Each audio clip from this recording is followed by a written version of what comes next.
আসসালামু আলাইকুম। নির্ভর, নির্ভর। ভাই আমাকে শুনতে পাচ্ছেন? জি ভাই, শোনা যাচ্ছে।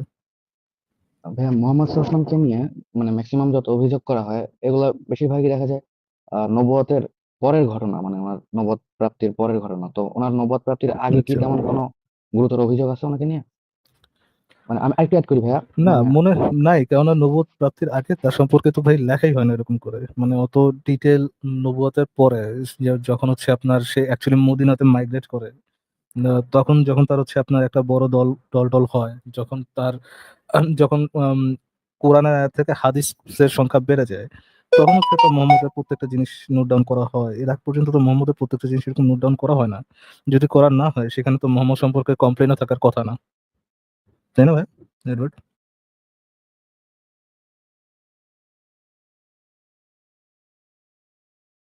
এডওয়ার্ড, শুনতে পাচ্ছেন?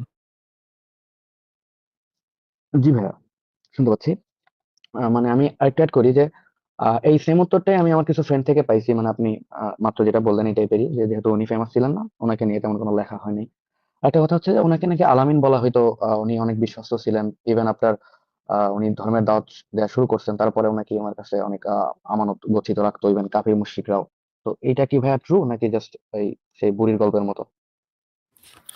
ওয়েল, আলামিন বলা হয়তো এটার সপক্ষে ইয়ে আছে, এটার সপক্ষে হয়তোবা সহি রেফারেন্স টেফারেন্স আছে। কিন্তু ভাই, যে মোহাম্মদ যে আলামিন, এই জিনিসটা কারা লিখছে এডওয়ার্ড ভাইয়া? মানে কাফেরাও যে মোহাম্মদ যে আলামিনই বলতো, এটা এটা কারা লিখছে?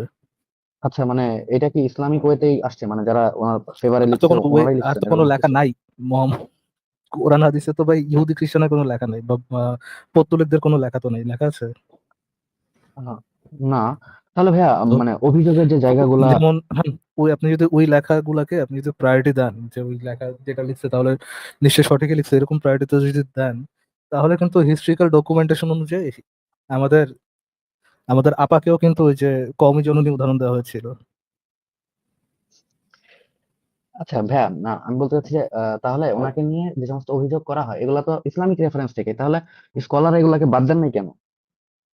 মানে হাদিস গুলো তো চাইলে অ্যাভয়েড করতে পারতেন, তাই না? যেহেতু এগুলা ওয়েল, কোশ্চেনেবল। আপনি যেটা বলতেছেন আর কি, যে ইয়েকে কেন বাদ দেওয়া হলো না, যে মোহাম্মদ সম্পর্কে যে কটূক্তি, ফর এক্সাম্পল একটা কটূক্তির কথা বলেন তো।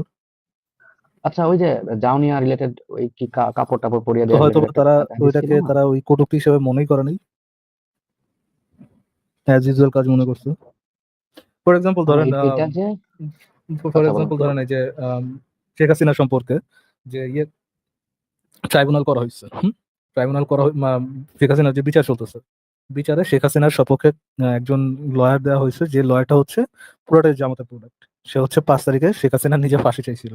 তো এখন যে কোনো বাইরের কান্ট্রি বা নিরপেক্ষ লোক যদি এটা যাচাই করতে চায় যে একজনকে যদি আপনি ডিফেন্ড করতে চান, তাহলে কি এমন কাউকে দিয়ে আপনি ডিফেন্ড করাবেন আদালতে যে নিজেই তার বিপক্ষে, তার সপক্ষের তার সপক্ষের হচ্ছে আপনার অ্যাডভোকেটই তার বিপক্ষে, এরকম কি কেউ রিপ্রেজেন্ট করতে পারে?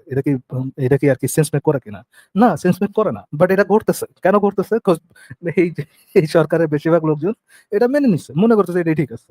এটা সব এটাকে তারা কমেডি হিসেবে দেখতেছে না, রাইট? তো আচ্ছা আচ্ছা। হ্যাঁ, ওই সময় তারা মানে এটাকে আহ, ইয়ে হিসেবে দেখেনি, খারাপ হিসেবে মানে দেখেনি। মানে যে পয়েন্ট আপনি যেটা বলতে চাচ্ছেন তার সামারি হচ্ছে যে তারা মানে এখন যে অভিযোগগুলো তার বিরুদ্ধে আসতেছে, তারা যেহেতু ইসলামিক সোর্স থেকে এগুলো আসছে, তারা মনেই করেন নাই যে এগুলো নিয়ে কোশ্চেন হতে পারে, এটাই হইতেছে তাই তো? বা তাদের কাছে এটা লজিক্যাল ছিল, ওরকম খারাপ কিছু না, হ্যাঁ, এটা এরকম আমি কিছু? তো সেটাই বললাম, এটাই আর কি তাদের কাছে রিজনেবল আচ্ছা ছিল আচ্ছা। আর কি। ওকে ভাইয়া, থ্যাংক ইউ। আচ্ছা এডওয়ার্ড ভাইয়া, থ্যাংক ইউ যুক্ত হওয়ার জন্য। আচ্ছা, নেতানিয়াহু আবার যুক্ত হয়েছেন। শুনতে পাচ্ছেন ভাইয়া? জি ভাই, শুনতে পাচ্ছেন? আচ্ছা, হ্যাঁ শুনতে পাচ্ছি, কিন্তু লং পজ দিয়েন না, যেটা বলার বলেন ভাইয়া। আচ্ছা ভাইয়া, মানে আমার বাসার পাশে, আমি তো বাড়ির পাশে আর কি, একটা 12 বছরের মেয়েকে ওর বাবা দর্শন করছে, এখন 2 মাসের প্রেগনেন্ট। এখন এ এটা কি ভাই, করা কি যাবে? কি বলেন এগুলা?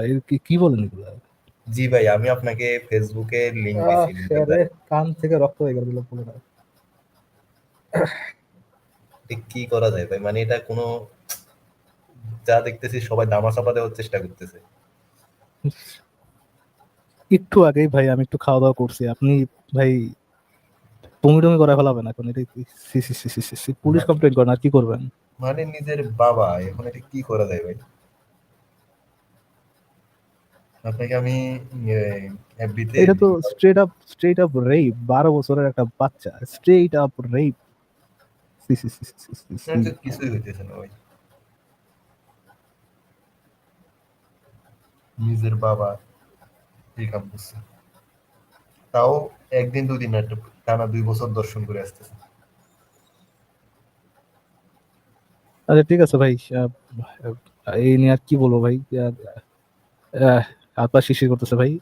অন্য কিছু বলা আছে, অন্য কিছু বলা থাকলে বলেন। আর পুলিশ টুলিশে ডাকেন, তো খুবই বাজে অবস্থা। লাভ নাই ভাই, এটা তো জিনিসটা তো হাইলাইট হতে হবে তাই না? বাংলাদেশে তো এখন এরকম, যেটা ভাইরাল ওইটার বিচার, যেটা ভাইরাল না সেটার কোনো বিচার নেই। এগুলা এখন এলাকার মোল্লারা এগুলা হম। চাপা দেওয়ার চেষ্টা করতেছে।